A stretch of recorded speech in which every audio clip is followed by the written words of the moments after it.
Bueno, Manuel, una persona que llega al sector del libro hace 35 años. Si yo te pregunto cómo ves desde el año 2018 este sector, ¿cómo lo ves, cómo era entonces, como lo que tú te encuentras como persona formada en el mundo del marketing, aparte de tu titulación de psicología y ya, digamos, desde tu conocimiento del mundo de la empresa, ¿cómo era entonces y cómo es ahora? ¿Qué grandes diferencias podrías describir entre aquel momento y este? Cuando yo llego al sector del libro, que es a mitad de los años 70, evidentemente estamos hablando de una industria incipiente que sale de, precisamente se está creando una industria un poco más sólida de la que provenía en los tiempos, digamos, del franquismo, ¿no? Es decir, por tanto, la primera característica es que era quizás menos profesional que es en la actualidad, menos profesionalizada, con un tamaño mucho menor y, por tanto, pues con unas ineficiencias relativas, pero también derivadas del propio tamaño, ¿no? Sin embargo, pues es un momento en el cual es curioso también porque las grandes empresas del sector, sobre todo de la librería, se generan precisamente en esos años, ¿no? ¿Por qué? Pues porque al calor del libro de texto, al calor del surgimiento de las libertades en el país, hay toda una generación que acude a las librerías, que tiene una demanda de libros muy grande y entonces el sector evidentemente empieza, digamos, a coger una cierta velocidad de crucero, ¿no? Pero obviamente hoy, visto desde la perspectiva de 2018, estamos hablando de un sector que ha evolucionado enormemente, que se parece muy poco a lo que conocimos, pero sobre todo también y esencialmente por un nivel de producción, por un nivel de tamaño, por un nivel de hiperfragmentación. Desde ese punto de vista, pues obviamente el sector es completamente diferente, ¿no? Hoy en día, pues el sector está en otras dinámicas, está con otro tipo de planteamientos, a pesar de que muchos problemas de los que hoy se tienen ya se veían o ya se aventuraban en esa época, ¿no? ¿Qué problemas serían esos? Bueno, pues en aquellos momentos ya se empieza a ver, estamos hablando de años en los cuales, por ejemplo, no hay ley del libro, por tanto, había unos acuerdos del sector que se podían respetar o no respetar, pero había de todo. Se podía ver un poco pues que los canales de librerías se empieza a ver ya por parte de la edición cómo hay un cierto volumen del negocio que se está desplazando hacia la venta directa, por tanto opera como una minusvaloración o al menos un descenso de los volúmenes que se comercializaban por librerías. Se empieza a ver que la distribución tiene un nivel de desagregación enorme, es decir, en aquellos años estamos hablando de que perfectamente podía haber 150 empresas distribuidoras de libros, es decir, hay una serie de fenómenos que con el paso del tiempo hemos ido viendo pues que esas ineficiencias venían de aquella época, ¿no? La fragmentación implica ineficiencia en comparación con otros países, quizás, ¿no? En el caso de la distribución, yo personalmente, mi opinión personal, es que evidentemente lo que podía ser bueno a mediados de los años 60, en la medida en que España carece de infraestructuras, digamos, de carretera, infraestructuras ferroviarias, es decir, podíamos pensar que era difícil poner un libro editado en Barcelona, ponerlo en Huelva. Entonces se diseña un modelo de distribución localizada a través de almacenes que luego para la edición acaba siendo un problema de control de dónde están mis libros, ¿no? Entonces eso que en principio surge quizás, y es muy probable que surja precisamente derivada de las carencias de infraestructuras, conforme evoluciona en el tiempo España, evidentemente lo que no se produce es una hiperconcentración de la distribución que conlleve el que la librería pueda empezar a competir directamente vía servicio, ¿no? Este problema que proviene de esa época, hoy en día es evidente que se ha convertido en un serio problema, ¿no? De hecho, cuando ahora hablamos de 2018 de servicios pues como Amazon, por ejemplo, suministrando en 24 horas, yo creo que si hubiéramos estado más finos analizando la evolución del mercado, es muy posiblemente, podríamos posiblemente haber hecho correcciones en el modelo que hubiesen posibilitado el que la librería pudiese competir más por esa vía, ¿no? Es muy interesante que el momento en el que tú te incorporas, en los años 70, a mediados de los 70, lo haces además en una experiencia muy notable que son las librerías Cuatro Caminos, que precisamente yo entiendo que van en la línea de lo que apuntabas de un crecimiento de tamaño, es una fase expansiva, con un público lector que tiene curiosidad, que puede leer libros que antes no podía leer y que digamos, es una primera respuesta, ¿no?, de profesionalización del sector. ¿Cómo fue aquello? ¿Cómo era el proyecto de Librerías Cuatro Caminos? Bueno, yo creo que fue en su momento, si juzgamos hoy la historia de las librerías, yo creo que Cuatro Caminos debería tener un cierto capítulo analizando su modelo, porque fue un modelo innovador. A mediados de los 70, pensemos en librerías de espacios diáfanos, donde el público podía recorrer las librerías abiertamente en una sola planta. Recuerdo que la planta tenía 445 metros cuadrados de planta en calle, donde el sistema era directamente de autoservicio, donde tú cogías los libros, los tocabas, había un sistema centralizado de cajas. Incluso es una librería que se anticipa en el tiempo en otra cosa, es decir, en la introducción, por ejemplo, de las primeras máquinas de control de antirrobos en las librerías, ¿no? Se introduce también eso porque obviamente en aquellos años, al no existir la ley del libro, pues los acuerdos del sector posibilitaban descuentos duros, o por lo menos no lo posibilitaban, pero se hacían. Entonces esta es una librería que surge y que, salvando las distancias, algunas veces cuando voy a México pues, y veo las librerías Gandhi, la comparo con Gandhi en el sentido de descuento duro enfocado a jóvenes universitarios. Claro, la población universitaria en aquellos años, todos los años crecía enormemente, sí, y sobre todo era gente... Generación baby boom. Baby boom, claro. Entonces, ese tipo de público, una librería como Cuatro Caminos, que va creciendo, se hace con 6 o 7 librerías en España, más luego otras 6 u 8 concesiones administrativas, atendía a un público evidentemente de muchísima demanda de libros, ¿no? Entonces, la experiencia desde luego es ciertamente innovadora en aquellos años, ¿no?, porque se anticipa en cierto modo a lo que hoy en día es normal, ¿no? Sí. Pero en el año 75... no olvidemos que había muchas librerías de mostrador, donde la gente despachaba.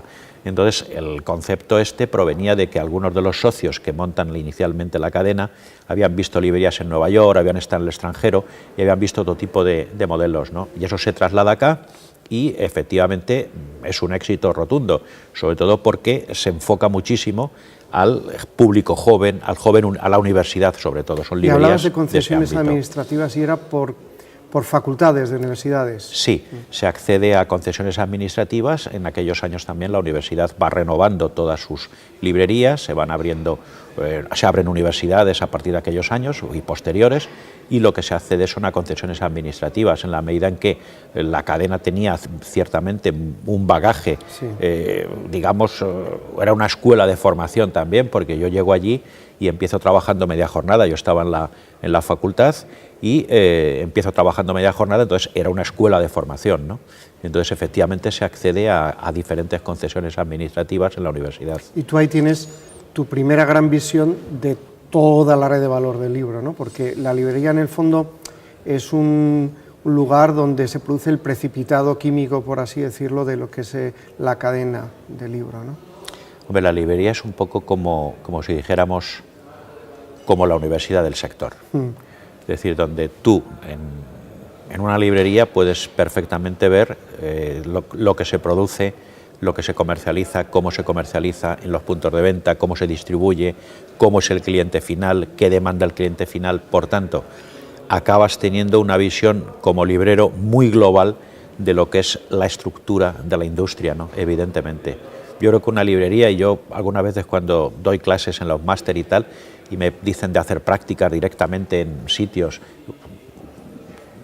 digamos, de empresas de un nombre enorme y tal, digo, sí, pero ¿por qué no vas primero a una librería, estás un tiempo allí, ves un poco cómo es la mecánica, cómo es el sector, cómo es la industria, cómo son los comerciales, cómo es la distribución, cómo es el cliente final, cómo se acerca al punto de venta? Es decir, empezar cliente, ¿no?, desde abajo, ¿no? Empezar por la base, ¿no? Sí. En el año 85 te incorporas a Paradox Multimedia. Una vez más, se trata de una empresa avanzada para la época y que representa también muy bien otro momento de innovación, ¿no? Con la incorporación, vamos a decir, de lo digital. Lo digital ya pensando como primera experiencia de trato con lo digital del cliente final, porque la digitalización, siempre se nos olvida, empieza dentro de las organizaciones bastante antes que lo que solemos considerar como el momento de llegada de los dispositivos de lectura y de la digitalización de la lectura. Paradox Multimedia es algo que empieza a ser visible, al menos en el mundo de las gentes que trabajan en el mundo de la lectura, ¿no? Las bibliotecas, por ejemplo. ¿Cómo funcionaba Paradox? Bueno, Paradox en su empresa matriz era una librería especializada en psicología y educación. Lo que pasa es que por parte del director y dueño de la empresa tiene una visión francamente innovadora de por dónde iba a evolucionar los contenidos. En un viaje a Alemania vemos las primeras apariciones de productos de grandes bases de datos en CD-ROM de diferentes compañías, desde la Excerta Médica hasta el BPO, que se llamaba en aquella época, el Business Periodical on Disk, que eran productos que vaciaban el contenido de las revistas a el CD-ROM, y el CD-ROM se cargaba en los ordenadores y la gente podía analizar artículos que en papel costaba muchísimo acceder a esa información. Lo que hace Paradox Multimedia es salir al mercado, ir a las principales ferias, se iba a Frankfurt, se iba a una que se hacía en Cannes, que era el Milia, y se accede a la distribución de productos en CD-ROM para bibliotecas. Son bases de datos enormes, con precios en aquellos años evidentemente súper elevados, y lo que se hace es distribuir todo este tipo de catálogos y de portfolio de bases de datos a universidades, a centros de documentación, a bibliotecas públicas, a todo tipo de centros, ¿no? Es un poco el origen de lo que hace Paradox Multimedia, ¿no? Son años además incluso que con ese tipo de demanda por parte de las universidades, que era enorme, pues evidentemente la empresa gana mucho dinero. Compartíamos el mercado en Madrid y en España con LUA, que era la gente que tenía la concesión de la Autónoma, que también era una empresa muy innovadora, pero en un momento determinado nos encontramos con la llegada de competidores. Cuando en el capital, como bien sabes, Luis, cuando un negocio tiene mucho dinero enseguida atrae público, en este caso atrae empresas, ¿no? Y entonces nos encontramos con la llegada al mercado para las bases de datos de las empresas holandesas, de Swets, de ESCO. Entonces esto a lo que conlleva es que empiezan los precios a bajar. Este tipo de empresas que tienen una dimensión enorme, pues evidentemente en su momento ligan en los concursos públicos la base de datos a la propia distribución de revistas en papel, con lo cual empezamos a perder competitividad en esa área, ¿no? Bien es cierto que cuando vemos que el negocio se está viniendo abajo porque los márgenes están muy a la baja y hace falta muchísimas economías de escala para competir, lo que hacemos es evolucionar empiezan a aparecer los primeros productos en CD-ROM dedicados a los mercados, digamos, de masas, a mercados transversales, y este tipo de productos, en aquella época te podías comprar pues la enciclopedia Micronet, la Encarta, el Museo del Prado, el Louvre, los Uffizi, productos que en aquellos años pues podían costar en aquella época, si hoy lo cambiásemos a euros, pues 30, 40 euros eran precios medios de aquellos productos, ¿no? Y ese tipo de distribución desde Paradox se hacía al canal también de librerías que procedían a vender precisamente este tipo de enciclopedias al público, ¿no? Teníamos incluso si recordamos aquellos años, podemos ver que la propia Feria del Libro tenía una carpa dedicada a la venta de productos digitales en CD-ROM en aquellos años. Bien, y luego estás casi 15 años, yo creo que desde el 2000 al 2013, entre Marcial Pons y Siruela, estás en un grupo, estás en el mundo editorial. En el mundo editorial tú te has especializado mucho en la parte comercial y en la parte de marketing, ¿no es cierto? Sí, sí. Vamos a ver, en este momento en el que hay mucha gente, incluyendo pensadores dentro del propio mundo del libro, en el ámbito internacional, que cuestionan la posición del editor desde la perspectiva de la desintermediación. ¿Cómo nos puedes definir el papel de un editor? ¿Para qué necesitamos un editor en este momento? El editor ha sido la línea de defensa de la calidad. La línea roja es la línea roja de la calidad. Si lo analizamos de los años que yo estoy, por ejemplo, en Marcial Pons, sí, donde comercializábamos productos especializados, o en los años de Siruela, que eran productos de demanda más horizontal, para mercados más masivos, sí, evidentemente la marca editorial es precisamente el icono de la calidad. ¿Qué ocurre cuando en la evolución del mercado nos encontramos con que hoy en día pues tenemos Internet, tenemos algoritmos, tenemos realidad virtual, tenemos realidad aumentada, tenemos los smartphones, con la posibilidad de que el contenido sea subido desde un usuario final a cualquier tipo de plataforma, a cualquier tipo de herramienta, se puede generar contenido. Yo desde ese punto de vista, cuando analizas el rol del editor en la época analógica, dices, ¿cambia en la era digital? No. Lo que ocurre es que tiene que pensar quizá con otros términos y con otros parámetros de lo que lo hacía en la época analógica, pero desde luego el rol de defensa de la selección, la criba de la información, la prescripción, eso es igual en el mundo analógico que en el mundo digital. Y es más, en el mundo digital incluso con mayor papel, porque ahora mismo lo que tenemos es una infoxicación que se dice, porque claro, el acceso a la información que se tiene con un móvil, que al fin y al cabo no deja de ser un ordenador portátil que tienes en la mano, es de tal envergadura que la marca editorial se convierte precisamente en la salvaguarda de la calidad. Entonces, el rol cambia. Pues mire, puede cambiar desde el punto de vista de que hoy en día tienes que atender a herramientas, a aplicaciones, a montones de cosas que los usuarios están accediendo de una manera casi semiautomática. Pero lo que es decirle al final al público que quiere un producto de alta calidad, que quiere un producto que venga avalado por alguien, evidentemente la marca editorial es la marca editorial. Entonces, hoy en día, cuando tú observas, por ejemplo, las determinadas editoriales, lo que están haciendo en el mercado, dices, bueno, esta editorial puede tener hoy en día más mercado o menos, pero desde luego lo que sí es un producto que sus lectores reconocen como de calidad. Es decir, la gente se fía de las editoriales. Yo, por lo menos, cuando compro determinados perfiles de libros que son más bien técnicos, si son determinadas editoriales, ya me ofrecen un respeto. Es decir, ya me ofrecen unas garantías de que lo que voy a comprar o voy a adquirir pues es un producto que viene avalado por alguien. Entonces, eso yo creo que es independiente de que estemos en el mundo analógico o en el mundo digital. Para ti o para mí, la marca de las editoriales implica, para empezar, eso que acabas de explicar también, que es la selección, ¿no? Sí. Para una persona de, digamos, 15, 22 años, ¿crees que esto sigue siendo así? ¿Qué impresión tienes? Las audiencias efectivamente se han desplazado, ¿no? Hoy en día, en mi época, pues yo me guiaba por lo que decía Conte en el suplemento del País, o La Contra de la Vanguardia, o a cualquier tipo de suplemento. Hoy en día esto es impensable para los jóvenes. El acceso a la recomendación, a las garantías de que el producto es bueno, proviene de Booktuber, de Bookstagrammer, de gente de la que ellos, digamos, le reconocen una independencia y le reconocen un poder de prescripción. Es evidente que ahora mismo para los jóvenes los medios han cambiado y desde luego ellos no son usuarios de los medios que eran obligatorios para nosotros, ¿no?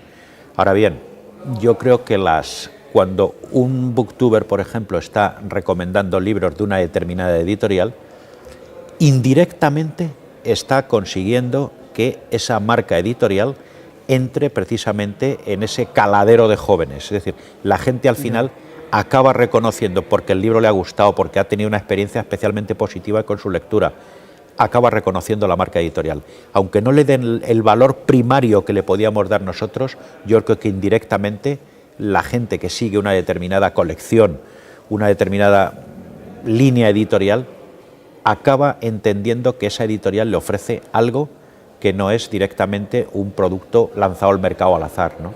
Es decir, yo creo que eso, si no directamente, sí indirectamente, la gente lo acaba reconociendo. Yo pongo, por ejemplo, de ejemplo, mi hija, por ejemplo, que lee un tipo de libro que a mí no se me ocurriría leer, obviamente, entre otras razones por edad, pero ya veo que, por ejemplo, la editorial de ciertos libros que empezó leyendo hace unos años ya le dice algo a ella. Es decir, entonces, quizás no es directo ese acceso, pero sí de una manera colateral o indirecta la gente acaba confiando en las marcas, igual que entra con cualquier otro tipo de producto, la marca es la marca, y en el caso de la marca editorial es al final el distintivo y el icono de una calidad determinada, ¿no? Estamos hablando de jóvenes y tú, yo creo que eres profesor, has sido profesor en todos los másters del mundo mundial aquí en España de edición y sigues trabajando intensamente en ese campo. Por lo tanto, creo que tienes una perspectiva muy interesante de qué tipo de personas quieren incorporarse al mundo editorial. ¿Por qué una persona de 28 años, por ejemplo, de 32, quiere ser editor?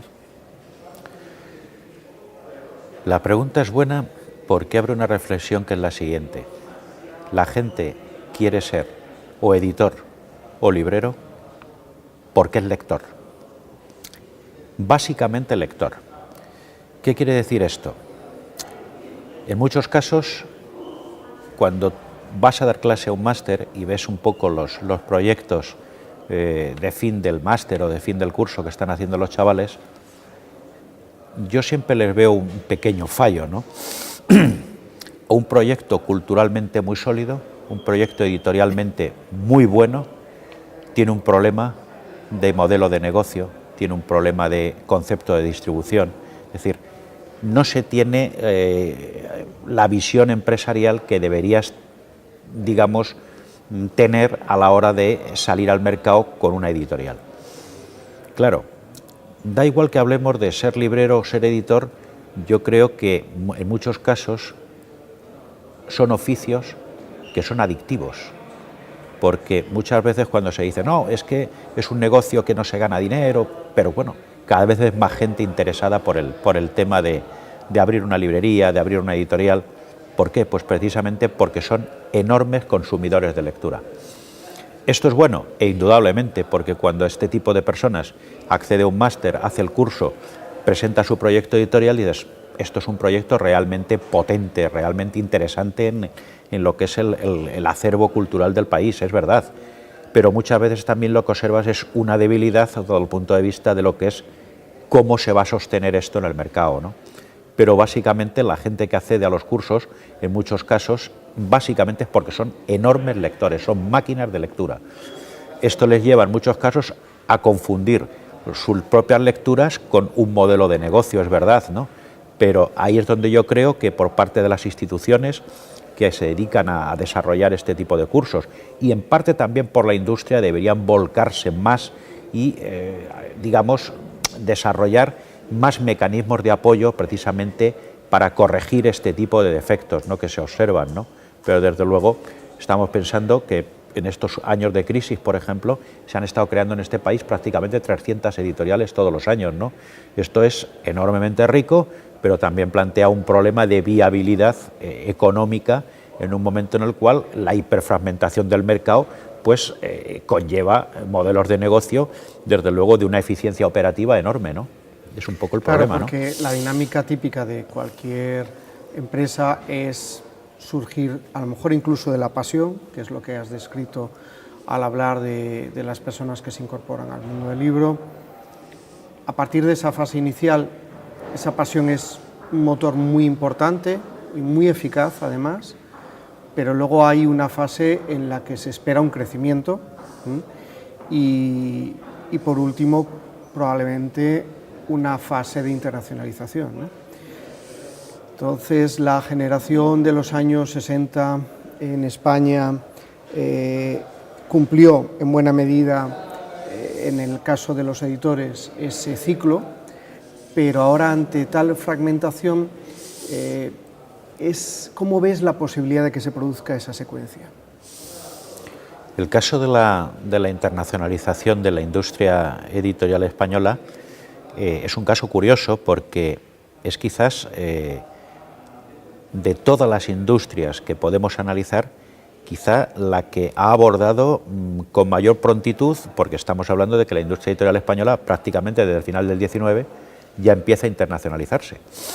Empieza a ir a América, básicamente por dos razones. Uno, por la estrechez que tiene el mercado interior, producto también de una alfabetización de la población muy tardía, lo cual es un problema de tamaño del volumen de negocio, y los editores españoles de la época, y sobre todo los de principios del siglo XX, y ya no hablemos de los años 50, 60, donde ya la eclosión de la presencia de España en los mercados, sobre todo de habla hispana, son enormes, viene producto de ese tipo de dinámicas, es decir, que el mercado interior es muy pequeño y que evidentemente pues el tamaño implica salir al mercado, a otros mercados. La globalización actual, evidentemente, hoy en día no se concibe la edición si no es global. Y yo además recomiendo muchas veces en los cursos, cuando la gente habla de no, porque yo tengo que ser distribuido en México o en Argentina, perfecto, no hay ningún problema. Pero piensa que el español se está consumiendo en Alemania, en Francia, en Italia, en Japón, se va a consumir en los próximos años enormemente en China, con lo cual la posibilidad que ahora mismo un editor pequeño, una oferta editorial buena, de calidad, curiosa, recurriendo a herramientas de impresión bajo demanda, recurriendo a productos directamente digitales. Tienes que pensar en términos, digamos, mundiales. Es decir, allí donde se encuentre una persona que lee español, tú tienes la posibilidad precisamente de llegar a ese mercado. En el caso de los chavales que vienen a los máster, el tema de la internacionalización, el tema de la salida al exterior, lo ven como algo completamente ajeno a ellos, al menos inicialmente, ¿no? Lejano, ¿no? Sí, lo ven como algo lejano. Y sin embargo, cuando les explicas, y yo muchas veces me he centrado muchísimo en el tema de decir qué podéis hacer, a qué ferias tenéis que ir, cómo podéis tener presencia en un momento determinado, aparecer en Colombia, o aparecer en Buenos Aires, o aparecer en México, en la FIL, o en Perú. Es decir, tenéis que ir, tenéis que ver, porque el futuro de cualquier proyecto editorial es la globalización. Es donde haya un lector, donde haya una persona que lee español, tú debes acudir allí y debes posibilitar que ese acceso multiformato, multidispositivo, multiplataforma, haz lo que quieras, pero pon el producto a disposición de ese tipo de público. Y ahí no hay, los mercados nacionales en ese sentido se quedan evidentemente pequeños, ¿no? Es verdad que cuando hablamos también de internacionalización, ahora se está hablando mucho de la propia dinámica de circulación del libro en América Latina, ¿no? Es verdad que hay que suprimir barreras de todo tipo, aranceles, de impuestos, es decir, de temas de transporte, de distribución, pero también es cierto que ahora mismo contamos con herramientas que hacen que cualquier editor de cualquier parte del mundo que edite en castellano pueda tener sus productos, me da igual, en Madrid o en Bogotá o en Buenos Aires, o sea, eso es así, ¿no? Pero eso los chavales que acuden a los máster, yo creo que, por lo que observo, es una fase posterior de su creación editorial cuando empiezan a plantearse este problema, ¿no? Sin embargo, tú sí has estado en una empresa que podríamos llamar nativa digital, estuviste no mucho tiempo, pero en una empresa que, siendo de fuera del sector, ahora yo creo que es del sector, que es Odilo. Y me acuerdo de que en aquella época yo creo que tú te pasabas la vida en los aeropuertos, es decir, que es una empresa que su modelo, desde que la conocemos en esta fundación, ha sido básicamente global y trabaja, y tú has colaborado mucho para que eso fuera así, en Latinoamérica, en Estados Unidos, en Australia. Odilo es esto, ¿no? Odilo ya es un planteamiento distinto. Odilo es una tecnológica especializada obviamente en el tema del préstamo, de tecnologías relacionadas con préstamo digital para canales de bibliotecas y de centros de documentación, y obviamente en esa medida en sí misma ya es una empresa totalmente global, una empresa donde puede estar comercializando contenidos en Colorado o en Wisconsin o en Sydney o en Roma o en Madrid o en Nubeteca, es decir, en Extremadura, ¿no? Es decir, evidentemente. Es cierto que, claro, al ser una tecnológica también tiene unas ventajas de tipo no técnico, competitivo, es decir, ahí también hay que ver un poco que en ese punto muchas veces el tamaño o la potencialidad económica sí ayuda, ¿no? Si tú eres un editor muy pequeño, sin recursos, puedes tener distribución en toda América Latina físicamente con los libros, pues evidentemente el modelo de negocio posiblemente te vaya a hundir. Tienes que medir mucho. Eso es diferente de cuando tú comercializas desde una plataforma productos en forma de bits que no son átomos. En fin, eso ya cambia completamente el planteamiento de una empresa, ¿no? A nivel internacional, ¿no? Y estas empresas pueden, tú ves un esquema sostenible y lógico y equilibrado de colaboración entre ambos tipos de empresas. Bueno,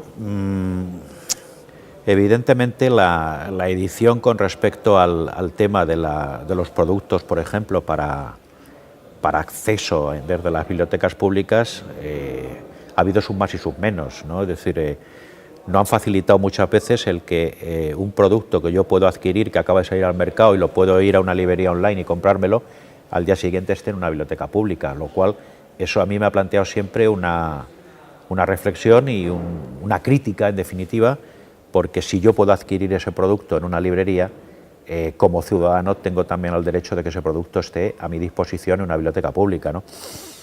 La colaboración hay muchas veces, yo creo que la industria, entendida como un ente global, no ha entendido bien esto, ¿no? Es cierto que pequeños editores sí han facilitado muchísimo el que el libro esté disponible para como los servicios públicos de bibliotecas, ¿no? Pero desde luego la colaboración y los acuerdos, el establecer consensos, de manera que se posibilite que cualquier usuario esté en el lugar de España que esté, pueda acceder a un producto, que lo pueda adquirir como usuario individual, que lo pueda también tener como un usuario de un servicio público, eso es obligatorio, ¿no? Y yo creo que ahí se ha avanzado, me da la sensación de que se ha avanzado, pero creo que queda recorrido. Creo que todavía no estamos en disposición de decir que cualquier producto digital que ahora mismo una editorial tiene a la venta en una librería, podamos decir lo mismo de que está disponible en las bibliotecas. Ahí las bibliotecas, yo modestamente creo que también que tienen que cambiar quizás el concepto desde el punto de vista de lo que ellos entienden como compra. Es decir, que la compra del papel podía tener su sentido, la formación de colecciones. Hoy en día yo creo que las bibliotecas tienen que empezar a pensar en términos de garantizar acceso. Y las editoriales tienen que entender que en esa garantía de acceso al producto, pues a lo mejor tienen que empezar a operar con mecanismos que no sean de PVP.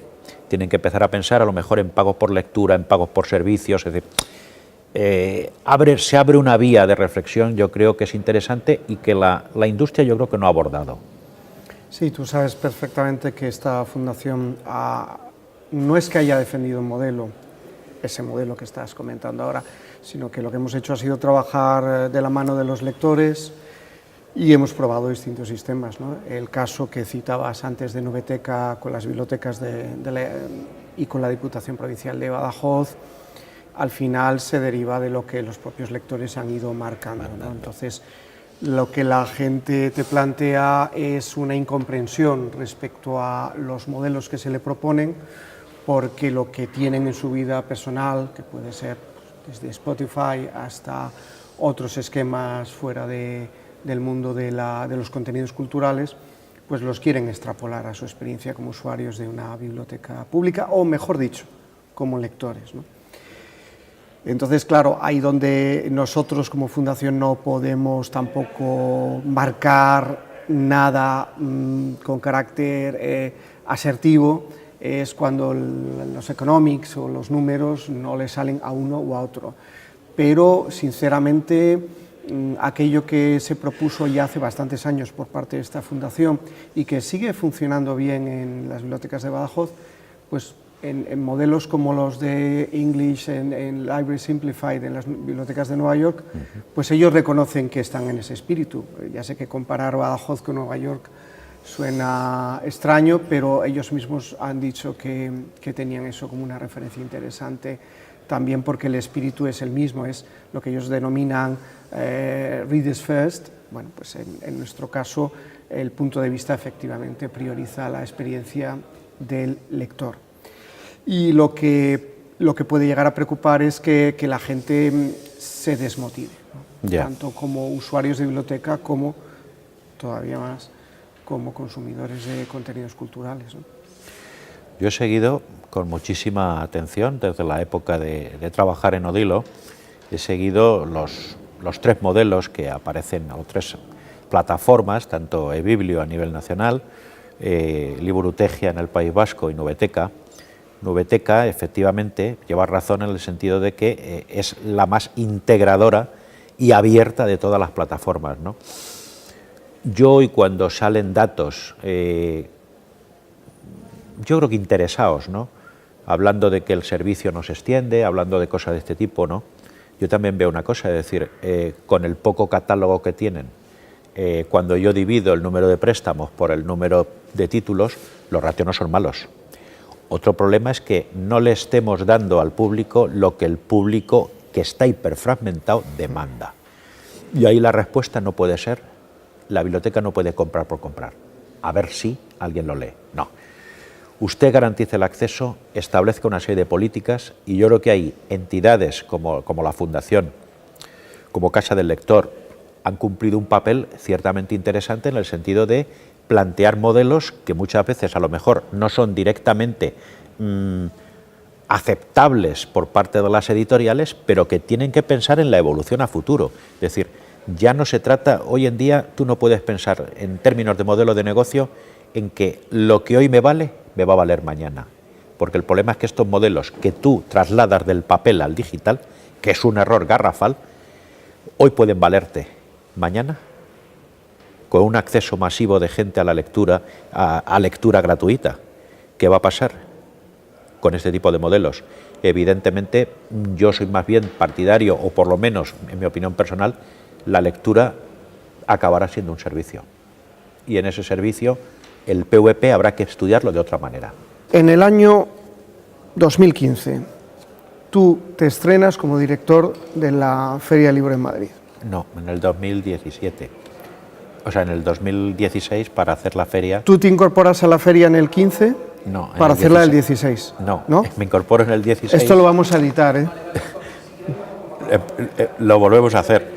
Sí, sí. Empezamos. Si esto yo lo he copiado, lo he copiado de tus líneas. Director de la Feria del Libro de Madrid 2015 hasta ahora. Bueno, lo habré copiado mal, habré hecho. No. Bueno, tú te incorporas, tú la primera que diriges es la del año pasado. 2017, sí. Sí, claro. Vale. Voy a repetirla desde el principio porque he metido la pata. Sí, si quieres, en noviembre de 2016 te incorporas. Vale. Manuel, en noviembre de 2016 tú te incorporas a la Feria del Libro de Madrid como director de la feria. La Feria del Libro de Madrid es uno de los grandes ejemplos de colaboración entre distintos niveles del sector.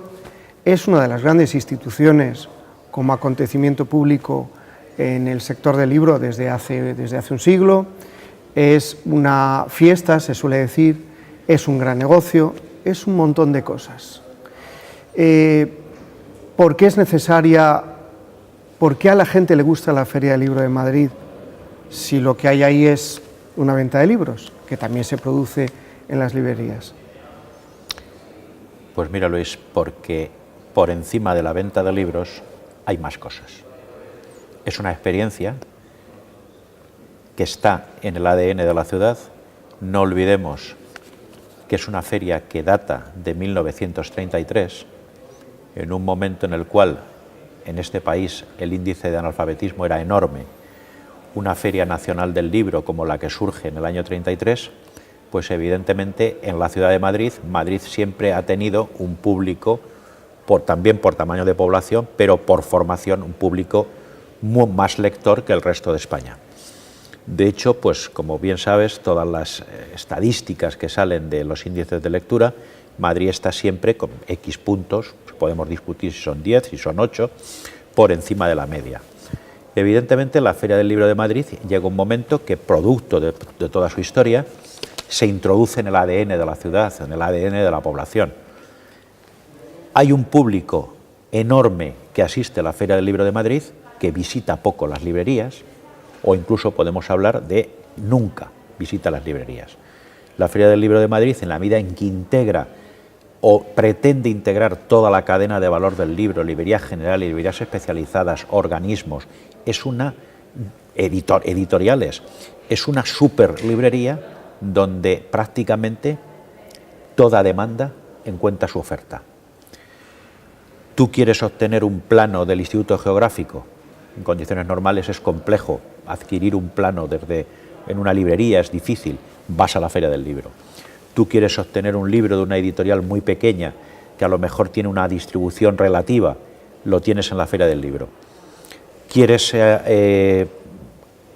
interactuar con tu autor favorito, quieres hacerte un selfie con tu escritor favorito, lo tienes en la Feria del Libro. Es decir, ¿es libros? Sí, pero es muchas más cosas. Es un escenario como es el Retiro, ¿no? Un parque público protegido, la gente se da un paseo, toma una cerveza, toma unas patatas, va con los niños. Es decir, la idea que nos planteamos en la actualidad con el tema de la feria es que ha desbordado la propia ciudad de Madrid. Ya el año pasado detectamos un porcentaje de un 21% de gente que viene a visitar la feria, por tanto empezamos a hablar... Un 21% de visitantes de fuera de Madrid. De fuera de Madrid. Es decir, con lo cual estamos hablando de que la feria posibilita un cierto turismo del libro o turismo de la propia feria, ¿no? A mí me gusta más hablar de turismo del libro, ¿no? Esto no significa que la gente que viene venga solamente y únicamente a la feria. Vendrá más cosas o vendrá al Museo del Prado o a cualquier otro tipo de entidad cultural, es muy probable. Pero son datos ciertamente importantes en una feria que está por encima de los 2 millones de personas. Dicho esto, la idea que nos planteamos con respecto a la feria es trabajar básicamente 3 ejes, ¿no?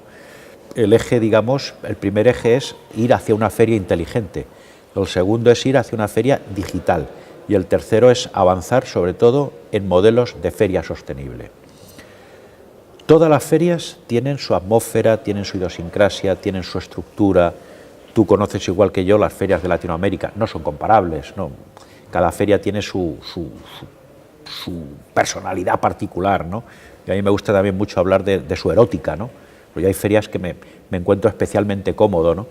Entonces, en el caso de la de Madrid, todo esto lo tiene y sobre todo ha conseguido una cosa que es fundamental, producto posiblemente de un afianzamiento en el tiempo de tantos años, ha llegado a formar parte del imaginario cultural de la ciudad. Mucha de la gente que nos visita evidentemente son lectores empedernidos, eso está clarísimo, pero también tenemos un público enorme que va a la feria porque posiblemente es su visita y su acceso al mundo del libro. Desde ese punto de vista es fundamental que la feria siga manteniendo una de sus características fundamentales, que es poner la mejor oferta de librerías y de editoriales al acceso del público, ¿no? Y desde luego posibilitando pues una integración de la distribución, de los organismos oficiales, de los editores, que toda la cadena de valor se sienta cómoda en un ecosistema comercial que está muy probado, ¿no? Está muy rodado en estos años, ¿no? Has puesto encima de la mesa 3 conceptos. ¿Los puedes desarrollar, los 3 conceptos para la feria? Inteligente, digital, sostenible. Sí. Mira, una feria de la envergadura de público de la de Madrid, que tienes prácticamente más de 2 millones de visitantes, que tienes del orden de los 700 sellos editoriales presentes en la feria, es decir, por una parte expositores, por otra parte público, tiene que empezar a medir cosas. Ese medir cosas lo que puede posibilitar es el comienzo de un pequeño Big Data, porque ese Big Data nos va a servir precisamente para introducir correcciones en la feria, medir perfiles, establecer patrones, establecer determinados clústeres de comportamiento de la feria, saber qué porcentaje de mujeres o de hombres te visitan, por qué visitan la feria, en qué rango de dinero están gastando, cuántas veces vienen a la feria, cuánto tiempo permanecen, si usan determinados servicios de la feria o no, cómo se informan. Es decir, la idea de una feria inteligente es pedirle al público y a los expositores que nos dejen acceder a determinados datos precisamente para mejorar la feria. Esto enlaza con la parte digital, porque dices, bueno, ¿y cómo lo hacemos esto? Porque muchas veces cuando se habla de las ferias digitales, es decir, se reflexiona, no, porque las ferias, en la medida en que son, digamos, analógicas, en el sentido de que voy a darme un paseo por allí, parece que es que lo digital lo mata o lo tapa, y es todo lo contrario. Es decir, si nosotros atendemos al público que nos visita, que viene con smartphone, que se informa a través de las redes sociales, si somos capaces de interactuar con el público digitalmente, lo que estamos haciendo es que su experiencia de visita a la feria salga enormemente favorecida y sea una experiencia muy, muy, muy agradable. No es, la digitalización de las ferias no es poner una pantalla, al menos no únicamente. Nosotros este año vamos a poner una serie de pantallas LED para el público, precisamente porque lo que detectamos en ese proceso de ver elementos de inteligencia en la visita es que desconocen en muchos casos si una cosa empieza a las 12 o empieza a la 1, o es hoy o es mañana. Es decir, para eso sirven este tipo de cosas. Es decir, se trata de introducir cosas que hoy en día forman parte, digamos, de la cultura digital del ciudadano. Es decir, me da igual que hablemos de los smartphones, de elementos de realidad virtual, de realidad aumentada, algoritmos, introducir todo eso en la visita, ¿no? Y luego el tercer eje, que es el tema de la sostenibilidad, que es un tema, a mi juicio, crítico. Tenemos una enorme responsabilidad como ciudadanos con respecto a los jóvenes y a nuestros hijos, en que tenemos que legarles un planeta, tenemos que legar una ciudad lo más humana posible. Nosotros el año pasado comenzamos midiendo el impacto que la feria tiene. La feria es efímera, pero su impacto no. Nosotros impactamos sobre un parque que está declarado que es un bien público, y el año pasado se cumplieron precisamente 50 años de presencia de la Feria del Libro en el Retiro, ¿no? Anteriormente, como tú bien sabes, se hizo en el Paso de Recoleto, se ha hecho en otros sitios, ¿no? En la medida en que estamos en un parque público, la medición de huella de carbono era un elemento imprescindible. Nosotros hemos compensado la misma cantidad que nos salía de medición, la hemos compensado fuera de España y también en Madrid. Es decir, la misma cifra la hemos compensado 2 veces, porque queremos cumplir a rajatabla con todo lo que es el plan de sostenibilidad. Este año no va a salir una cifra superior, a pesar de que estamos presionando a las empresas que trabajan en la feria para que incorporen planes de sostenibilidad. ¿Por qué va a salir más alta? Porque vamos a incluir al público. Con esa medición, lo que obtendremos ya a partir de este año es un plan de reducción de huella de carbono, por tanto, de impacto sobre el parque. Entonces, a mí me parece que, hombre, la sostenibilidad se puede entender también desde el punto de vista de la restauración, de los recursos humanos, es decir, atendemos un poco a todo este tipo de elementos, pero sobre todo el elemento puramente verde o puramente medioambiental es crítico, y más estando en un parque como es el Retiro, ¿no? Que es un pulmón en el centro de la ciudad de Madrid, ¿no? Son los 3 ejes, digamos, centrales de trabajo, ¿no? Nos vamos a hacer una cosa relacionada con el tema de cultura sostenible, y especialmente enfocada también a los jóvenes, ¿no? Donde queremos que vean un poco cómo la feria está trabajando en esa línea, ¿no? Porque nos encontramos, en algún caso nos encontramos, por parte de las encuestas que se hicieron el año pasado, de que los que mejor ven el tema de la sostenibilidad son jóvenes. Es decir, es una paradoja y una cosa curiosa, ¿no? Es interesante que cites el tema de los jóvenes. A mí me viene muy bien porque por primera vez colaboramos con vosotros con el diseño del plan específico que has tenido la idea de lanzar, dirigido a lo que yo llamaría la generación Z, ¿no? La gente nacida después del año 2000 y que para esta fundación son clave en este momento, porque nos están enseñando muchas cosas nuevas respecto a la lectura y cómo trabajar con ellos de una forma, sinceramente, muy sorprendente y muy distinta, por ejemplo, a lo que se llama millennials, ¿no? Sí. ¿Cómo ves tú esto? ¿Cómo surge tu interés por los jóvenes, por los adolescentes más específicamente?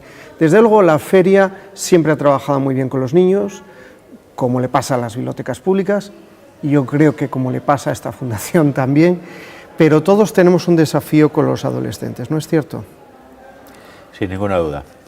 Nosotros el año pasado hicimos un experimento piloto de 3 actividades enfocadas a jóvenes. La sorpresa es que nos desbordaron. Dijimos, bueno, ¿qué pasa aquí? Hicimos las actividades en el pabellón de Bankia, que llamamos pabellón Bankia de Actividades Culturales, un pabellón que cogen 90 personas, pero es que dentro había 90, pero fuera había 300 o 400. Dijimos, bueno, esto cuidadín, porque esto nos está marcando ya determinadas alertas. Cuando pasamos las encuestas observamos una cosa, el 26% de los visitantes eran menores de 25 años, ¿vale? Que además, y esto era curioso, porque eran los que más veces visitaban la feria, iban más veces que la media, ¿no? Incluso con porcentajes muy grandes de que iban hasta 4 y 5 veces a la feria, que aprovechaban la feria para quedar con amigos, porque iban a hablar de libros, iban a hacer una sentada, iban a hacer determinadas cosas. Dijimos, vale, esto es fundamental atender, porque además luego se observa otra cosa que observé en la feria y que el equipo de dirección de la feria ya me venía marcando, es el tema de qué ocurre en la feria cuando va alguien que es un booktuber o que es un bookstagrammer, figuras un poco colaterales a lo que es la prescripción tradicional del libro. Pues lo que ocurre es que las colas son enormes, es decir, hay jóvenes que están siguiendo precisamente a este tipo de personas. ¿Qué fue la deducción que hicimos? Este año montar una programación íntegra dedicada a temas que le preocupan a los jóvenes. Esos temas que les preocupan a los jóvenes, nosotros, en parte por la Fundación y por Casa del Lector y en parte también por la feria, lo que vimos es correlacionarlos obviamente con el libro, relacionarlos con la lectura, como así no puede ser de otra manera. Y lo que hacemos este año ya es una programación que cubre los 3 fines de semana de actividades. ¿La idea a futuro cuál es? Pues que esa programación sea todos los días, los 17 días de feria, que es un poco el proyecto para 2019, que vamos a revisar determinadas cosas, determinados eventos internacionales, pero uno de los ejes que en 2019 tendremos muy presente es que la programación específica para jóvenes serán todos los días, no solamente viernes, sábado, domingo, sino todos los 17 días de feria habrá actividades, igual que hacemos en cierto modo con el pabellón infantil, donde hay actividad todos los días. ¿Por qué no hacerlo con jóvenes? Cuando son los que más visitan la feria, cuando son los que más veces van, que más tiempo permanecen en la feria, que aprovechan para quedar entre ellos. Es decir, entonces yo creo que ahí el tema a medir, en muchos casos tenemos que tener una visión de futuro y pensar que estos jóvenes muchas veces a lo mejor por renta consumen algo menos que la persona, obviamente, que la persona que tiene 45 o 50 años, obviamente, pero no olvidemos que es el caladero a futuro de la lectura y de la compra de libros, que el mercado no pasa por mi generación, que pasa por la de ellos. Hoy en día, pues los jóvenes están como están, tienen la polarización de las rentas que se ha producido en estos, a partir de la crisis sobre todo, pues determina que los jóvenes sus niveles sean los que son. Escasos, pequeños, precarios, etcétera. Ahora bien, el futuro está ahí. Seamos generosos y pensemos que a lo mejor hoy no es el supernegocio, pero a futuro ese es el mercado es ese. Y ese mercado, ese tipo de actividades, en muchos casos, la prescripción la tienen en otro sitio. Sí, la prescripción la tienen entre ellos mismos también. Desde nuestra perspectiva, es la primera generación de creadores como tal. Lo que quiero decir es que si los millennials se definen muy habitualmente como una generación de influenciadores, de gente que etiqueta, de personas que valoran las experiencias, la generación siguiente es una generación que no se limita a valorar, sino que directamente, por ejemplo, en el caso del texto, de la literatura, estamos hablando de, por ejemplo, fenómenos como el de Wattpad, ¿no? Especialmente con adolescentes de sexo femenino que vuelcan ahí su creatividad. Obviamente hay listas de priorizaciones, valoraciones y demás. Hay muchas editoriales anglosajonas que ya están extrayendo de ahí creaciones, pero ese es un esquema que además coincide con otro patrón de comportamiento diferente a las generaciones mayores, y es que, aunque no tengan renta, es una generación dispuesta a pagar por contenidos culturales. Y a mí eso me parece radicalmente importante. En Global Web Index, por ejemplo, que gracias a IPDA tenemos sus informes semanales y demás, estamos observando un cambio de valores y de actitudes de la generación siguiente, la de los millennials, respecto a esta, la de gente, vamos a decir, nacida a partir del año 2000 en adelante, ¿no? Esto para un sector cultural probablemente sea una variable fundamental, ¿no? Estar dispuesto a pagar por un contenido. Ahora, hay que ver, evidentemente, qué tipo de experiencia se les da, qué tipo de contenidos, en qué condiciones, ¿no? No, yo estoy completamente de acuerdo con lo que planteas, es muy probable. Y yo creo que un poco también con esto del acceso a los contenidos y tal, cuando estabas comentando esto, me estaba pensando, por ejemplo, en el caso de Netflix, ¿no? De cómo ha entrado en España y ha sido capaz, que el otro día me llamó la atención cuando decían, ¿no? O sea, la coalición de creadores dice que incluso ha bajado la piratería, ¿no? Es decir, el tema es qué modelos de negocio le vamos a dar a los jóvenes a futuro, porque evidentemente es muy probable que estén dispuestos, ¿por qué no?, a pagar. Yo muchas veces cuando salen los datos estos de piratería y todo ese tipo de cosas, pues lo juzgo siempre con una precaución enorme porque creo que están ciertamente exagerados. Yo creo que muchas veces los jóvenes o no pueden pagar o tienen dificultades para acceder al contenido, muchas veces, ¿no? Y muchas de las descargas que se contabilizan también son legales. Antes citabas el caso, hablábamos de Nubeteca. Nubeteca surge de esta inquietud. Detectamos que si hay mucha gente que iba a la piratería, en parte, una parte de esta gente era por la insuficiencia de los modelos legales que se le ofrecían, ¿no? Claro. Esto no es obviamente una justificación de ningún tipo, porque nos parece una debacle y un desastre la falta de respeto a los derechos de autor, pero sí significa tener un punto de esperanza del cual estamos francamente convencidos, ¿no?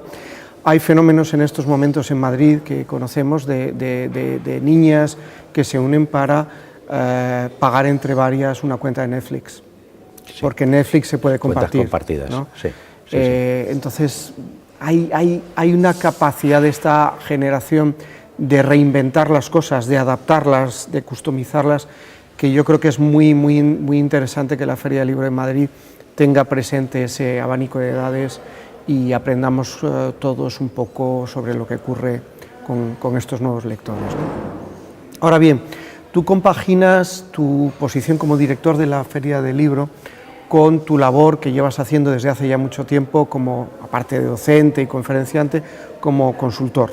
Y además tienes un blog que es muy seguido, que es Antinomias, que yo creo que de alguna manera es un precipitado o que concita tu pensamiento como consultor en los distintos proyectos a los que te vinculas. Con esta fundación tú has colaborado allá, yo diría que hace 5 o 6 años ya, con una idea que tuvimos para tratar de aportar algo al tejido librero español, desde la perspectiva de la innovación. Tú participaste en un trabajo con 4 expertos más para hacer un mapa de lo que sería un modelo de innovación para el sector librero. Y en tu caso incidías en algo que para nosotros es crucial, que es la marca librería y por lo tanto el marketing y por lo tanto la comunicación. ¿Cómo puedes resumir tu enfoque respecto a todo aquello que acabó siendo un libro publicado por la Fundación hace unos años, muy centrado en el concepto de marketing para librerías independientes? Bueno, eso fue un texto que desarrollé a partir precisamente de las conversaciones que fuimos manteniendo por el tema de la posibilidad de crear el sello de calidad para las librerías de Castilla y León. Yo creo que ahora mismo las librerías, siempre digo lo mismo, ¿no? Es decir, es el eslabón más débil de la cadena, ¿no? De hecho, pues creo que hay un problema de márgenes en la sustentación de las librerías, ¿no? A diferencia de lo que ocurre en Alemania o en Francia, donde los márgenes medios de las librerías son más altos, en España son más bajos. Y esto delimita y digamos, marca un poco el territorio de la librería a la hora de la comercialización, ¿no? Ahora, dicho esto, el problema que hay es las carencias, digamos, muchas veces de marketing que las librerías tienen de cara a posicionarse en los mercados, ¿no? Con independencia de los tamaños, con independencia de que uno tenga una librería vinoteca o tenga una librería tal, de un determinado mix de producto, yo creo que el tema de estar presente en las redes, comunicar a través de las redes, llegar a los públicos que te visitan, es decir, a través de herramientas digitales y tecnológicas, es fundamental ahora mismo para las librerías. Yo creo que ahí tienen que empezar a compartir, porque evidentemente una pequeña librería no tiene recursos muchas veces para hacer determinadas cosas, con lo cual creo que determinados servicios compartidos por determinados perfiles de librerías locales o de la misma ciudad o de la misma línea de, digamos, de especialización tienen sentido, ¿no? Yo creo que el tema de las marcas, o sea, el marketing de las librerías me lleva un poco al tema de las marcas. Claro, una librería tiene que acabar generando marca, aunque sea en un ámbito puramente local, que sea puramente del barrio. Es decir, hoy en día las librerías son en muchos sitios donde no hay librerías, y pensemos que en España hay del orden de 9.000 municipios donde no hay librerías, pues evidentemente hay lugares donde la librería es el centro cultural de la ciudad o del pueblo en este caso, ¿no? Entonces, en ese sentido, yo creo que todo lo que provenga de un apoyo de las instituciones públicas al tejido de librerías tiene que ser manifiestamente apoyado y manifiestamente bienvenido, ¿no? Esto lo estamos viendo pues en Inglaterra, en Estados Unidos. Estados Unidos, el otro día leía al profesor Raffaelli haciendo modelos sobre el tema de por qué están surgiendo librerías en Estados Unidos, el Book My Back en Inglaterra, es decir, en Alemania hay multitud de campañas de apoyo a los tejidos libreros. Desde ese punto de vista, yo creo que lo que es el marketing de las librerías, hay que ver qué marketing se puede hacer, hasta dónde puedo llegar, y que posiblemente necesite compartir recursos con otras librerías porque me falta potencia económica para hacerlo. Me preocupa mucho los procesos de acumulación de las librerías, en el sentido de que el ejemplo histórico provenía de la integración vertical en la cadena de valor. Hoy en día este tipo de puntos de venta con mix, donde el libro se mezcla con otras cosas, veremos a ver si son capaces de sostener el modelo, ¿no? Y donde creo que hay que insistir es en el tema de que la librería necesita márgenes, pero la industria también debe colaborar con la librería. Y hay que hacer que todas las políticas públicas de adquisición por parte de bibliotecas vayan hacia determinados canales de librerías, en algunos casos donde el sello empiece a tener un valor, el sello de calidad tenga un valor, y que al menos ese valor posibilite puntos o lo que sea para acceder a los concursos, digamos, de dotaciones, ¿no? Entonces esa es un poco la idea que veo, ¿no? Integrado con el marketing, nosotros otorgamos una gran importancia a lo que podríamos llamar la experiencia de ir a una librería. Lo hacemos también con la biblioteca. De hecho, estamos articulando un modelo en el que nos basamos en la UX del mundo digital, mezclado o integrado con el Design Thinking, que ya estamos gestionando para las bibliotecas, en el que lo que pretendemos es lanzar el mensaje respecto a la incorporación a la marca de cada institución cultural de la experiencia. Probablemente la integración de varias ofertas dentro de una librería es un esfuerzo que yo creo que es positivo por mejorar la experiencia del consumidor. Probablemente no te acuerdes, pero yo cuando convoqué la primera reunión en la que estaba Joaquín Rodríguez, estabas tú, por supuesto, estaba Quique Pascual, estaba Celaya y José Manuel Anta, empecé diciendo que tendríais que darme una razón o una explicación por la que una persona que vive fuera, en las afueras de Madrid, un sábado se sube al coche con la familia, aparca, gasta dinero en gasolina, en el aparcamiento y demás, y se va a comprar libros. ¿Y por qué hace eso en lugar de pedirlos a través de Internet y comprarlos a través de Internet? Si encontrábamos, yo os decía que era un poco el desafío, los elementos que hacen que yo hiciera eso, los fines de semana probablemente tendríamos una ruta de innovación en la calidad del servicio de las librerías, ¿no? Y es un poco lo que tú estás planteando también, volviendo a la feria, con lo de la feria inteligente, ¿no?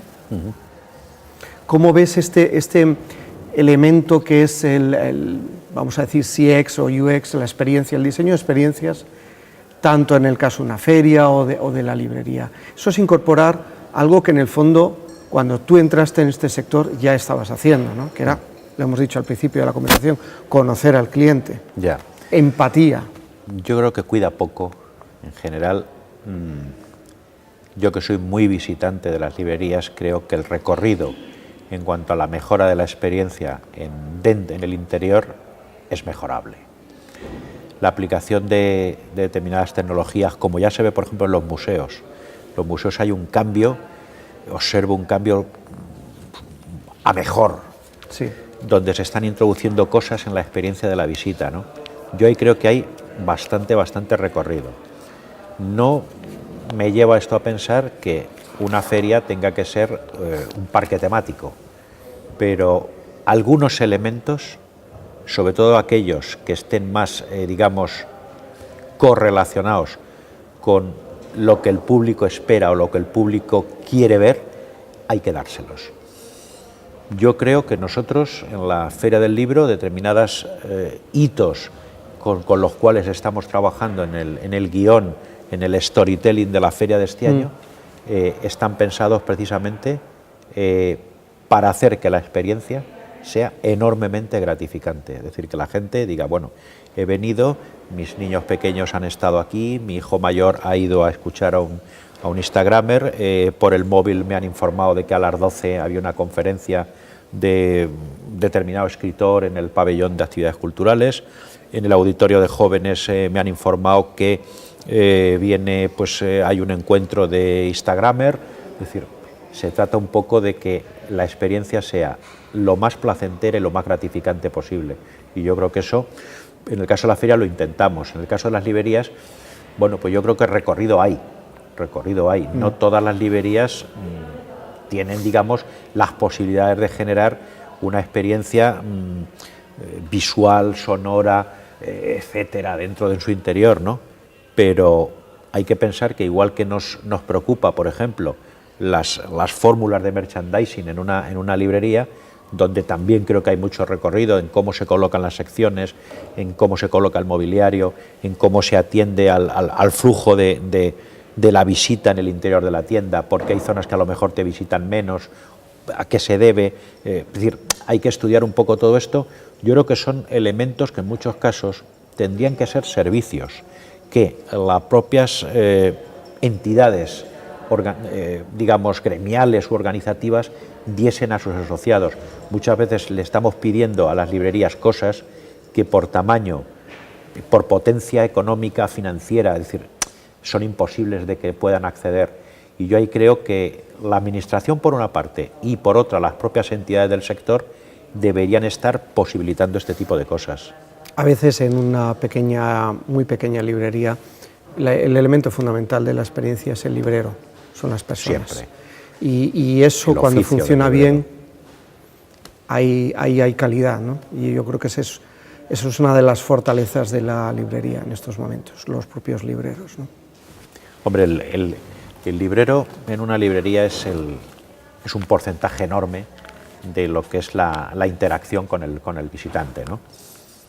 Yo algunas veces, cuando soy muy cliente, obviamente, pues por diferentes motivos, de la librería de Enrique Pascual, de Marcial Pons, ¿no? Y algunas veces cuando me ve Quique y dice, ¿hace tiempo que no vienes? Digo, no, porque es que te tengo miedo. ¿Por qué? Pues porque evidentemente tú llegas allí, él te conoce, no tiene un algoritmo, pero sabe lo que lees, sabe lo que estás escribiendo, sabe lo que sea. Y entonces, ¿qué te hace? Que te inunda. Y todo lo que te saca te atrae. Y al final dices, jo, Quique, pero si es que me he gastado un dineral aquí, ¿no? Es decir, es un poco esa labor, evidentemente, ese oficio del librero, evidentemente hay que salvaguardarlo, porque evidentemente cuando tú entras en una librería, el primer elemento de prescripción es el librero. Hombre, si el merchandising de la tienda es bueno, si el diseño, la decoración, la comodidad para sentarse, para poder hojear un libro, una mesa, es decir, no todo el mundo puede acceder a lo mismo, pero en ese sentido el librero, eso es fundamental, fundamental. Además de esa obra sobre el marketing en las librerías, tú has publicado 2 libros con trama sobre el concepto de paradigma, el cambio de paradigma, el paradigma digital. ¿Qué es eso? Bueno, en el año 2007 empezamos a reflexionar, Javier Jiménez, hoy editor de Fórcola, y yo, ambos habíamos tenido una carrera profesional quizá en paralelo, pero él era más joven que yo, había estado un poco menos años. Empezamos a reflexionar sobre la estructura y las deficiencias que el sector podía tener, ¿no? En un momento además en el cual esto se empieza escribiendo en el 2007, el libro aparece en el 2008, cuando la crisis todavía no ha impactado al nivel que después nos impactó, ¿no? Ahí ya lo que anticipamos es que aquí algo estaba cambiando. Establecemos una serie de diagnósticos sobre el tema de la evolución de las librerías, sobre la hiperfragmentación del mercado, sobre qué podía estar ocurriendo en la distribución, sobre cómo las editoriales tenían que empezar a pensar que se avecinaba una crisis y posiblemente avanzaríamos hacia modelos, digamos, de reingeniería del sector. Bien, ese libro fue, yo creo que bastante premonitorio de lo que después ocurrió, ¿no? Y yo creo que es un buen análisis es un libro además que cuando me han planteado, fíjate, Luis, que me han dicho, no, ¿por qué no se vende en otros países de América y tal, ¿no? Digo, porque es un libro muy español, es demasiado español. Es un libro que lo que hace es analizar la evolución del sector, tendencias en España, ¿no? Es decir, es un libro difícilmente comprensible, salvo algún capítulo más general, como podía ser pues el tema de la evolución del mercado, tendencias, pues qué pasa con la población, que hay. Es un libro pues, que en su primer capítulo lo que analiza es qué tamaño puede tener el mercado en el futuro, qué pasa con la población de este país que está envejeciendo, qué pasa con la polarización de las rentas. Salvo ese capítulo, el resto yo creo que no tenía sentido, ¿no? A ese libro le sucede después el libro que escribo con Joaquín Rodríguez sobre el tema ya específicamente de cómo decir, cómo todo lo que intuíamos de cambios que nos establecían como un nuevo ecosistema, como un nuevo marco, como es en el caso del tema digital, ¿no? Y claro, ahí ya, pues, ahí me surge también otra cosa que me preguntan muchas veces y me dicen, oiga, ¿por qué escribe usted siempre con otra persona? O casi todos los libros son con otra persona. Yo también. Y siempre tengo la misma respuesta, digo, porque cuando empiezo a escribir y llego a determinados puntos, tengo amigos que saben más que yo. Y entonces les pido, oye, pues, ¿te importa colaborar, no? Eso me ha pasado en estos 2 libros y en este último, en el manual de edición que publiqué con la gente de CERLAC y que ha salido precisamente, este libro ha salido en Argentina, ¿no? También, ¿no? Una editorial se llama La Marca, ¿no? En Argentina. Pues está escrito con una segunda persona, ¿no? Y algunas veces digo, y es que tenía que recurrir a 4 o 5 personas porque conozco gente especializada en lectura, pues estás tú, está Gemayuk, es decir, hay montones de gente, hay montones de temas donde podías recurrir a más gente, ¿no? Dicho esto, la labor de esos libros yo creo que sintetizan un poco pues toda la trayectoria mía profesional, porque reivindicando como reivindico la condición de los comerciales de la venta del libro, porque yo cuando dicen no, ha sido un vendedor, yo lo reivindico la condición de vendedor y sobre todo la condición de los comerciales del sector, ¿no? Qué mal nos iría si no se vendieran los libros, ¿verdad? Efectivamente. Entonces reivindico mucho eso porque hemos sido un poco también los parientes pobres de la estructura, ¿no? Parecía que el comercial pues no tenía por qué leer demasiado o solo leer de los productos que vende y por supuesto escribir menos, ¿no? Entonces ahí desde ese punto de vista he sido un poco heterodoxo en ese punto, ¿no? Pero yo creo que los 2 libros, sobre todo el primero, anticipa un esquema nuevo, un ecosistema.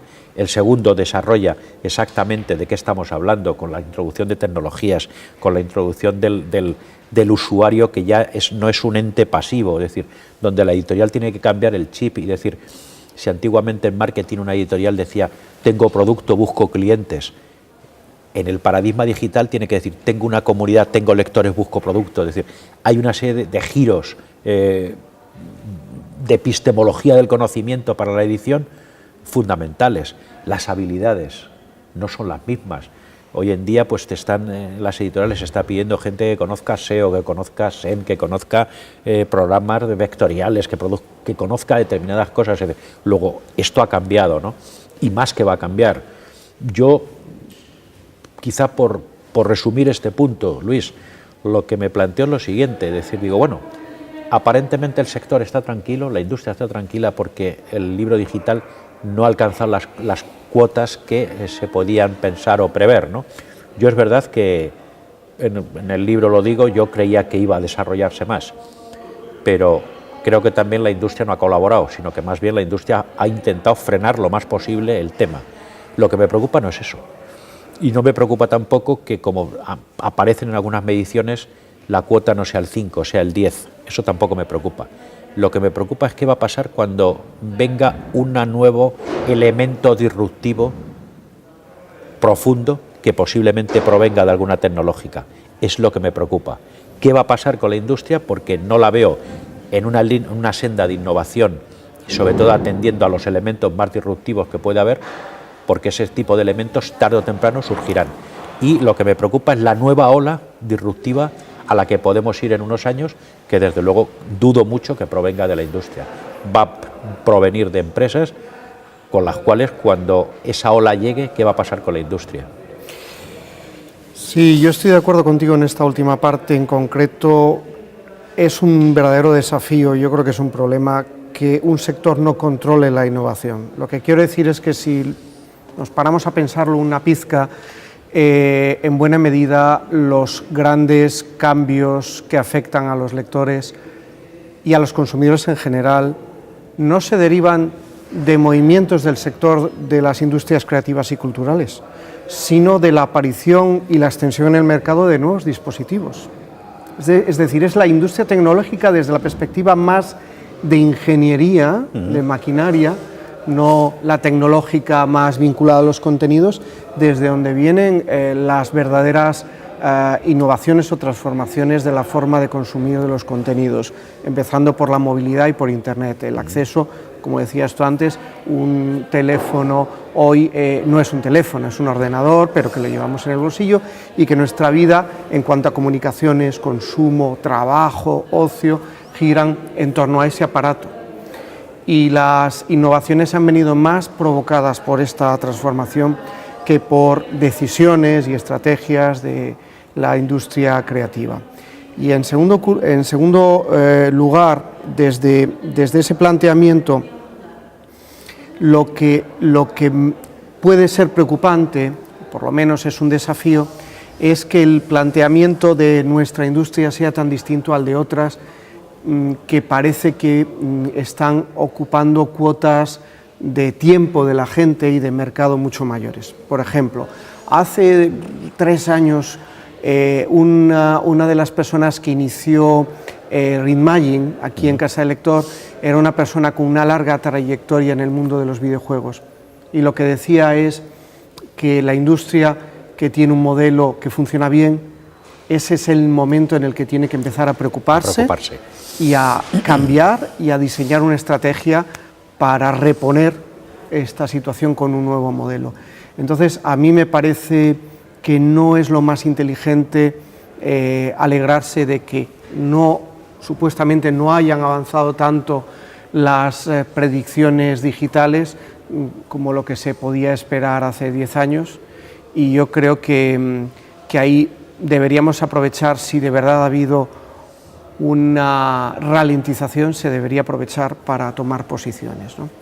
Y esta es la línea en la que también yo querría preguntarte, y acabar ya nuestra conversación con esto, por tu pensamiento embotellado en el blog Antinomias del Libro. Es decir, ¿por qué una persona se pone a escribir y, ojo, publicar, que es un pequeño cambio respecto a lo que ocurría en la época de Espronceda o del Duque de Rivas, que yo puedo tener ideas, pero necesitaba entonces un editor que las convirtiera en algo que acabara en un periódico de distribución por las calles de Madrid, ¿no? O por las calles de España? ¿Por qué decides emprender este proyecto? Muy sencillo. Cuando publicamos el primer libro, Javier Jiménez y yo, el 2007. nuevo paradigma, en 2008. 2008. Nos encontramos con que ese libro había aparecido en forma de capítulos en la revista Texturas. Había aparecido en tres capítulos. Es verdad, sí. Entonces nos escribe mucha gente diciendo, bueno, pero esto con las herramientas digitales que ahora hay, no hace falta que ustedes mañana, dentro de 8 meses, publiquen otro artículo. Pueden hacer esto en un blog. Es decir, que hay una cierta presión por parte de lectores, ¿no? Y entonces generamos un blog que en aquel momento se llamaba Paradigma Libro. Estuvimos manteniéndolo durante unos años hasta que Javier Jiménez ya monta su editorial, se dedica por entero a su proyecto y entonces ya me quedo yo solo y genero Antinomias. En Antinomias lo que hay es ha sido un blog algunas veces, como tú bien sabes, incómodo, porque muchas veces también cuando tú das una determinada opinión no gusta a todo el mundo. Yo también soy de la opinión muchas veces, digo, bueno, es que el elogio excesivo debilita. Es decir, no se trata de hacer la ola a todo el mundo, es decir, hay también que hacer elementos, digamos, que planteen reflexión, que abran vías de pensamiento. Y entonces ahí lo que se hace es establecer como una reflexión permanente sobre el sector basada en tu experiencia. Tú das tu opinión sobre multitud de cosas que ocurren en el sector y que muchas veces cuando consulto las páginas web de determinadas instituciones de nuestra industria, digo, bueno, pero esto es que llevan 1 año, 8 meses de retraso, es que esto lo leí hace 6 meses y hoy en día tú sabes la inmediatez que esto tiene, ¿no? Entonces, desde ese punto de vista, yo creo que lo que nos lleva básicamente inicialmente es una presión una presión relativa de la gente que te sugiere que te incorpores a una cosa que eran los primeros blogs, las bitácoras en aquellos años, y posteriormente pues llega un momento que dices, bueno, esto se ha convertido en un elemento interesante de reflexión, interactúas con mucha gente, te sirve para interactuar con mucha gente, te da una visión global, te escriben desde Argentina, desde Colombia, desde México, es decir, entras en una liga, digamos, de conversación como mucho más abierta que lo que es directamente tu propia, la gente que te circunda o tu propio más sector, cerca, ¿no? Entonces te da una visión más global, ¿no? El blog también, pues los libros o el blog me ha permitido en muchos casos pues que me inviten a dar clases en Colombia, claro, o en México, es decir, o ir a Argentina, es decir, te permite un poco este tipo de cosas, ¿no? Pero siempre desde la más absoluta modestia y desde sin pretender tampoco sentar cátedra de nada. Alguna vez me han dicho, no, es que, digo, quizás mi estilo muchas veces así, un poco... asertivo. Sí, pero desde luego nunca lo he pretendido, te lo puedo asegurar, ¿no? Y ¿ha molestado alguna vez? Pues posiblemente sí. Yo siempre le digo lo mismo a la gente, digo, mira, era una opinión, es decir, yo pido disculpas, pero era una opinión. Tenemos que convivir en un mundo en el cual las opiniones, si no derivan en el insulto, y eso sí que he procurado jamás ir por esa vía, es decir, evidentemente tenemos que convivir con que la divergencia tiene que ser, en parte es un eje del conocimiento. ¿Y de qué escribirás en el blog dentro de 10 años? ¿Cuáles serán los temas, la agenda del sector dentro de 10 años? Yo sé que esta pregunta es un horror. Mira, Luis, no lo sé, pero sí te voy a decir una cosa. En 3 años me quiero dedicar, la feria me plantea un ciclo de máximo 5 años. Y me quiero dedicar a escribir un último libro, porque en ese libro quiero mantener una teoría, o por lo menos desarrollarla, aunque luego los expertos la juzguéis como una estupidez. La teoría es la siguiente: vamos a un mundo donde la lectura será un servicio y será gratuito, y las editoriales tendrán que venir, en muchos casos, financiadas con dinero público.